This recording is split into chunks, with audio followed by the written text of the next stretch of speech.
আটঘরিয়া উপজেলা দেবোত্তর বাজারে নির্বাচনী প্রচারণায় বিএনপির লিফলেট বিতরণ। হাবিবুর রহমান হাবিবের পক্ষে ভোট চাইলেন কর্মীরা। বিস্তারিত দেখুন প্রতিবেদনে। আসন্ন জাতীয় নির্বাচনকে সামনে রেখে আটঘরিয়া উপজেলার দেবোত্তর বাজারে বিএনপির পক্ষ থেকে ব্যাপক নির্বাচনী প্রচারণা অনুষ্ঠিত হয়েছে। সোমবার দুপুর 12টার দিকে শুরু হওয়া এই কর্মসূচিতে নেতাকর্মীরা বাজার এলাকার প্রতিটি দোকানে ঘুরে ঘুরে লিফলেট বিতরণ করেন। পাশাপাশি ভ্যান চালক, শ্রমজীবী মানুষ, পথচারী সহ বিভিন্ন পেশার মানুষের হাতে প্রার্থীর পক্ষে প্রচারণামূলক কাগজ তুলে দেন। প্রচার অভিযানে অংশ নেওয়া নেতাকর্মীরা বলেন, জনগণের অধিকার ফিরিয়ে আনতে ও পরিবর্তনের ধারা নিশ্চিত করতে হাবিবুর রহমান হাবিবকে বিজয়ী করা অত্যন্ত জরুরি।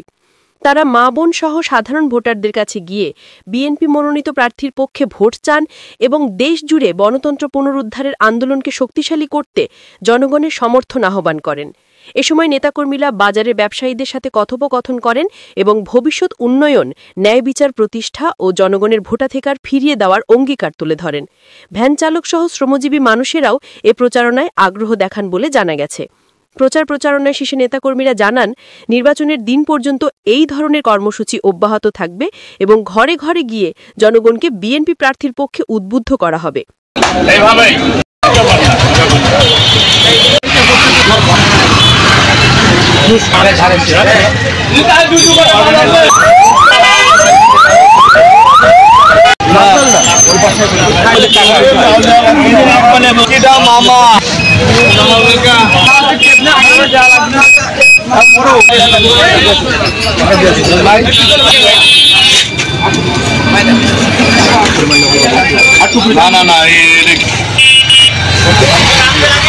ঠিক আছে, ভাষা বলে